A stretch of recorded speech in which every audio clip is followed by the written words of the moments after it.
मुंबई हमले का दोषी तहव्वुर राणा भारत लाया गया। दिल्ली एयरपोर्ट पर विशेष विमान से लैंड हुआ, सीधे एनआईए हेडक्वार्टर ले जाया गया।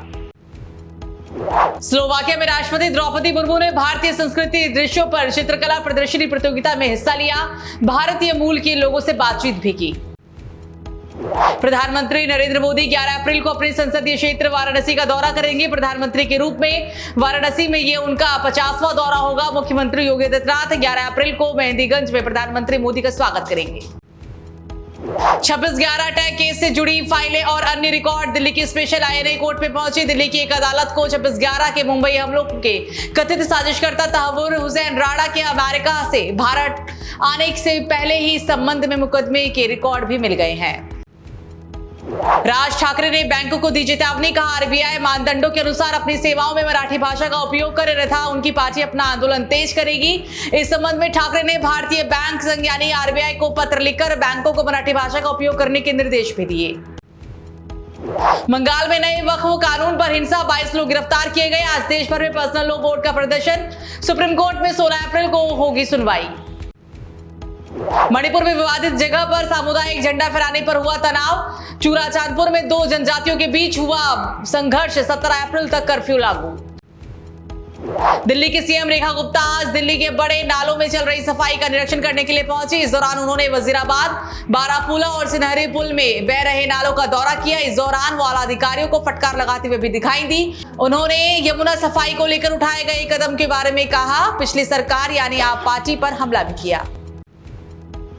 पटना पहुंचे केंद्रीय राज्य गृह मंत्री नित्यानंद राय ने आतंकी तहव्वुर राणा को लेकर अपनी प्रतिक्रिया दी। कहा, जब से प्रधानमंत्री नरेंद्र मोदी की सरकार बनी है तब से देशद्रोहियों पर कार्रवाई हो रही। प्रधानमंत्री के नेतृत्व में और गृह मंत्री अमित शाह के मार्गदर्शन में देश से आतंकवाद का लगभग सफाया हो गया है। दिल्ली के गृह मंत्री आशीष सूद अपने निर्वाचन क्षेत्र जनकपुरी के पंखा रोड पहुंचे, जहां सफाई, सौंदर्यीकरण और अन्य मुद्दों पर विभिन्न विभागों के अधिकारियों के साथ बातचीत की। इस दौरान उन्होंने सफाई और सौंदर्यीकरण के कार्य को करने के लिए संबंधित अधिकारियों को जरूरी दिशा निर्देश भी दिए। केंद्रीय रक्षा मंत्री राजनाथ सिंह का तमिलनाडु दौरा, नीलगिरी के वेलिंगटन में दीक्षांत समारोह में शामिल हुए। इस दौरान उन्हें सम्मानित भी किया गया। राजनाथ सिंह ने दीक्षांत समारोह के दौरान भाषण दिया और मेधावी छात्रों को डिग्री और पदक भी दिए।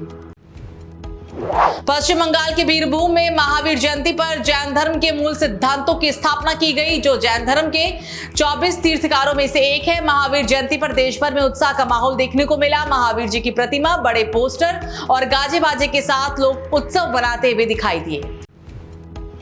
बैसाखी के मौके पर शिरोमणि गुरुद्वारा प्रबंधक कमेटी सिख 1942 भारतीय श्रद्धालुओं को पाकिस्तान भेजेगी। ये जत्था अमृतसर स्थित शिरोमणि कमेटी कार्यालय से रवाना होगा और 19 अप्रैल को भारत लौटेगा और इसके लिए सभी श्रद्धालुओं को वीजा मिल गया है। आज कई श्रद्धालु अपने वीजा और पासपोर्ट लेने के लिए कमेटी कार्यालय भी पहुंचे। अभिनेता सनी देओल ने अपनी आगामी फिल्म जाट की सफलता के लिए जैसलमेर के तनौट माता मंदिर का दौरा किया। उन्होंने अपनी एक फिल्म गदर एक प्रेम कथा के एक गाने पर बीएसएफ जवानों के साथ डांस भी किया।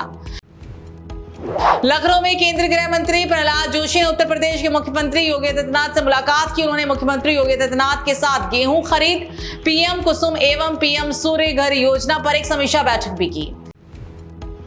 यूपी में आंधी, बारिश और ओलावृष्टि का प्रकोप, सीएम योगी ने अधिकारियों को राहत और बचाव कार्य करने के दिशा निर्देश दिए। कहा, अधिकारी क्षेत्र का भ्रमण कर सर्वे करें और राहत कार्य पर नजर रखें। आकाशीय बिजली, आंधी तूफान, बारिश, वज्रपात आदि आपदा से जनहानि और पशुहानि होने की स्थिति में तत्काल प्रभावितों को राहत राशि भी वितरण करें।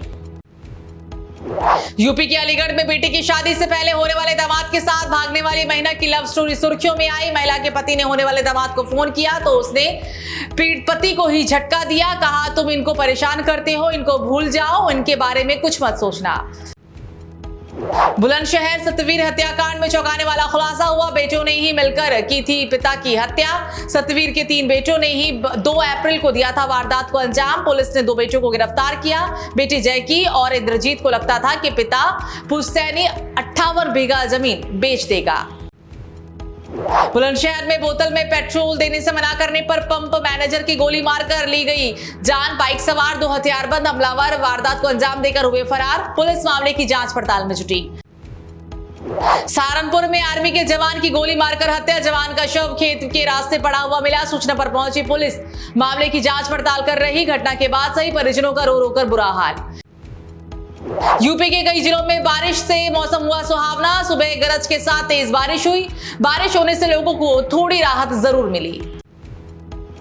जसपुर में तैयार हुआ कूड़ा करकट के निस्तारण के लिए MRF touching ground. SDM Chatar Singh Chauhan ने बताया कि एमआरएफ टचिंग ग्राउंड और मशीनों का निरीक्षण भी किया गया और मशीनों के बारे में जानकारी भी ली गई। जसपुर में बार एसोसिएशन के बैनर तले समस्त अधिवक्ताओं ने चैत्र नवरात्रों के उपरांत ईद मिलन कार्यक्रम का आयोजन किया। अधिवक्ताओं ने जसपुर क्षेत्र के 19 गांव को जसपुर विधानसभा से अलग किए जाने का विरोध किया। पूना जसपुर विधानसभा क्षेत्र में मिलाए जाने की मांग भी की। हल्द्वानी में 2 महीने के लंबे इंतजार के बाद बरसा सावन, लोगों ने राहत की सांस ली। इस दौरान आंधी चलने के साथ अंधेरा भी छाया हुआ नजर आया।